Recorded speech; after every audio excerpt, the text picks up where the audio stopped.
Hello everyone, Denise here. Today I'm showing you this YAK wool from Temu.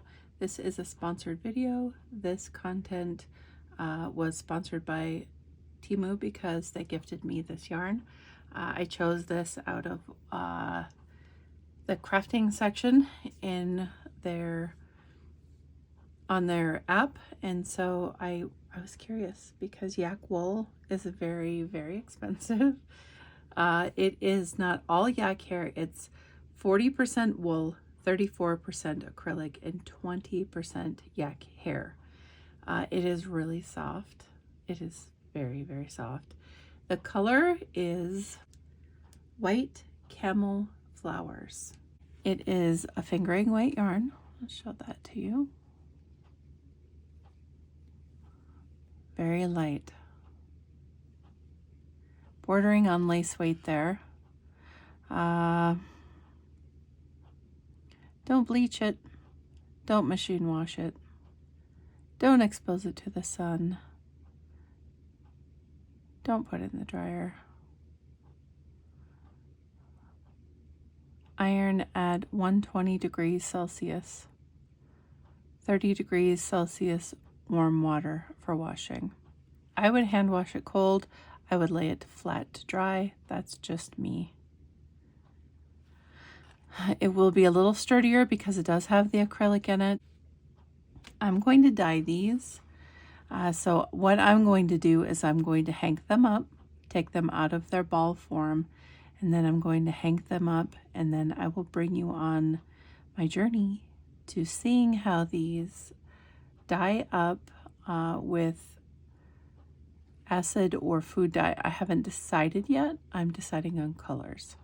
I'm probably going to use acid dye, but the acrylic portion of this yarn is not going to take it in. So I'm very curious at how it is going to take the color and look at the end. So each one of these, I'll find the specs and I will tell you a little more about how much is in these. So they are 50-gram balls and they are 300 meters each, which means they are over that in yards. So I'm going to hang them up and then I will come back to you and let you know what colors I decided.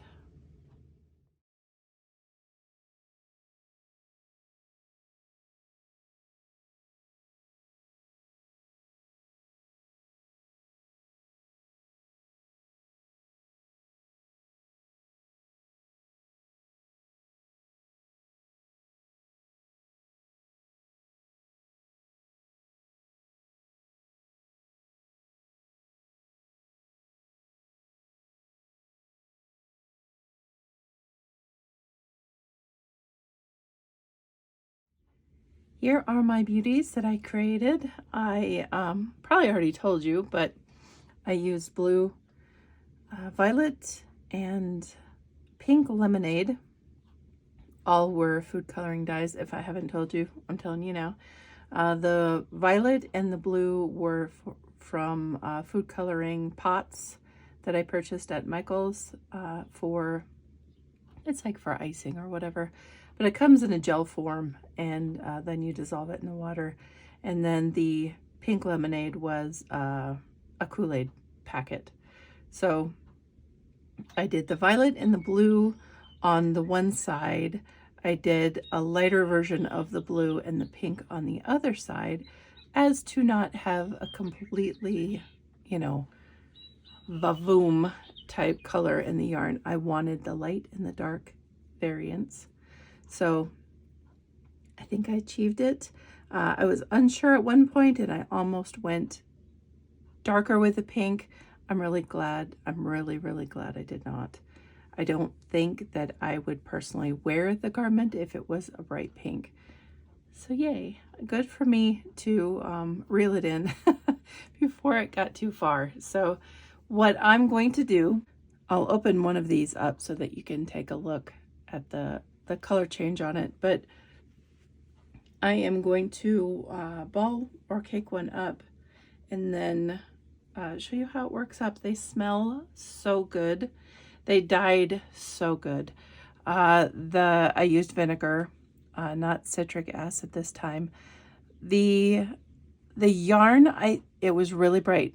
You could probably tell that from the video or the pictures, the acrylic released some of that color. And I was actually incredibly happy about that. I had said to my daughter-in-law, I said, I hope it lightens up, because it was, I mean, it was bright for me, but it did. So I was very happy. The yarn itself, it did really well with the dye. I didn't agitate it much, but since there was so much acrylic, I didn't feel like there was any threat of felting. Really good yarn. I think it is gonna make the beautiful, beautiful garment that I have in mind for it. I've been working on a pattern, and I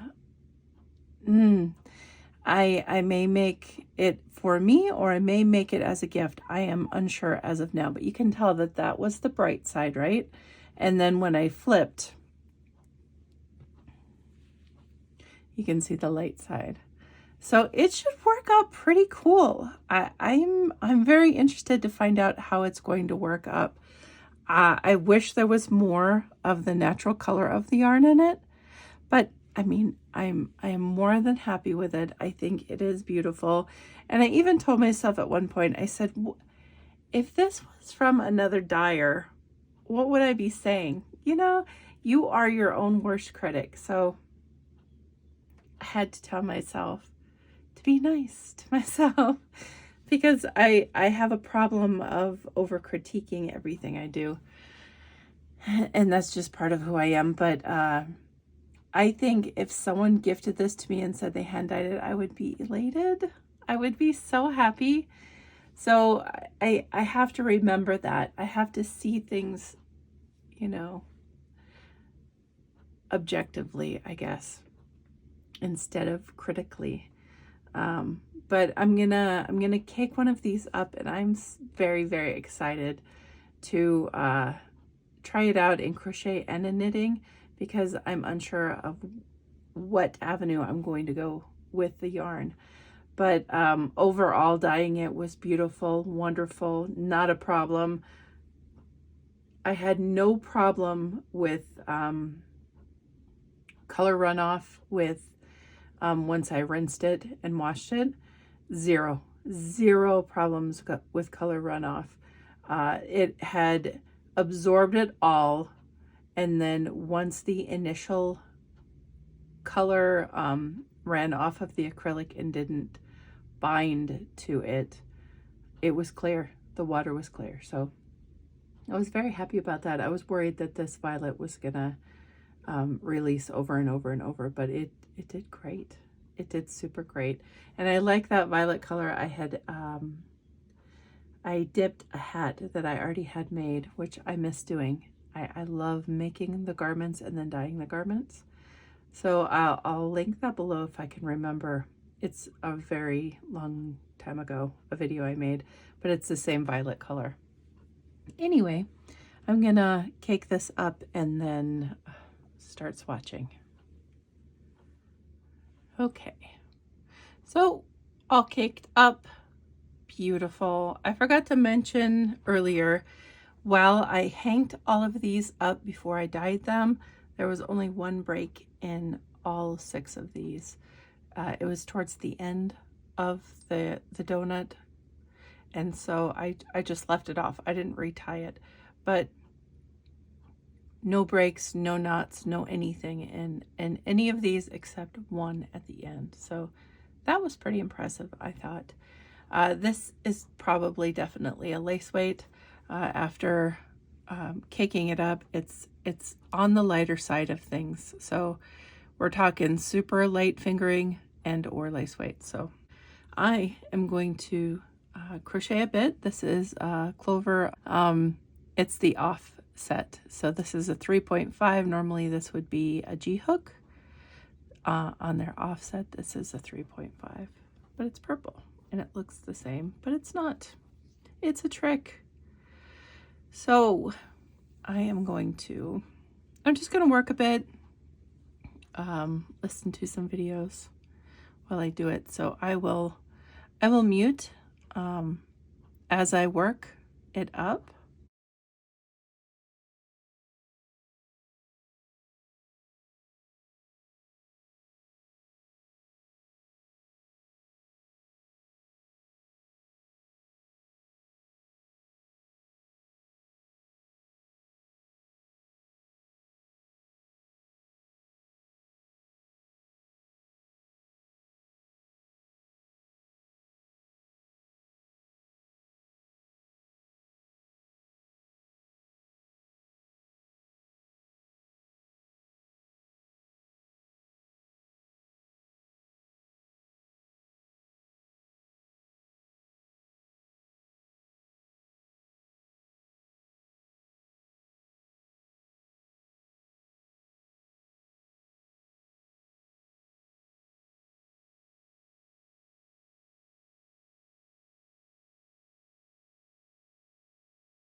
All right, so I have the crochet swatch done with a 3.5 clover.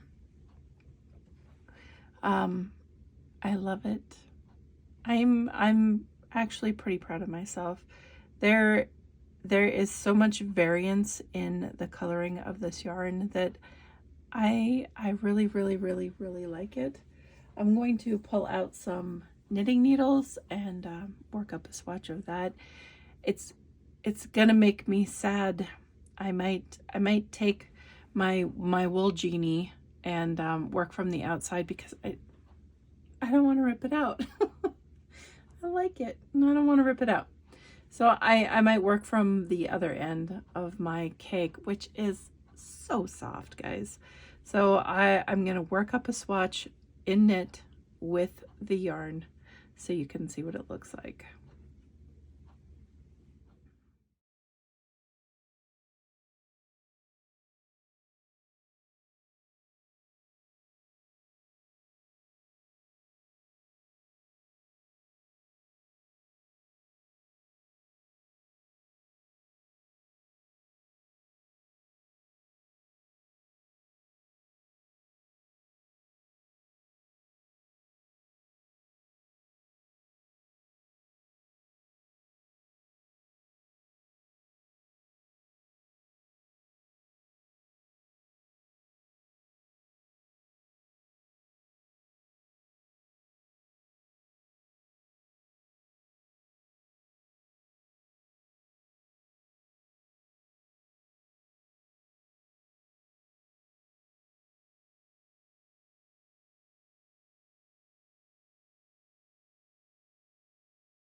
So here they are side by side. I love both of them. I can't decide which I want to do. If I want to do knitting, stockinette, or if I want to crochet. That'll be something I have to decide. So I really enjoyed working with this yarn. It's soft. It is very durable for how small of a weight it is, and it is very easy to dye. So if you're looking for an affordable YAK yarn, I would suggest this one from Temu. I will leave my affiliate link below so you can check that out and see what you think about it. There are other colors. I chose the lightest color to dye, but there are nice, rich, saturated colors of this yarn. So if you don't want to dye, you don't need to dye it. You can just enjoy the yarn when you get it. I will also leave the price below for you in the description so that you know what the price is when you go to look at it. I don't recall, I think it was right around the $30 mark for the 6 balls of the yarn. So about $5 each for YAK content in yarn. I think that's a steal. So thank you so much for watching, everyone. I appreciate you. Until next time,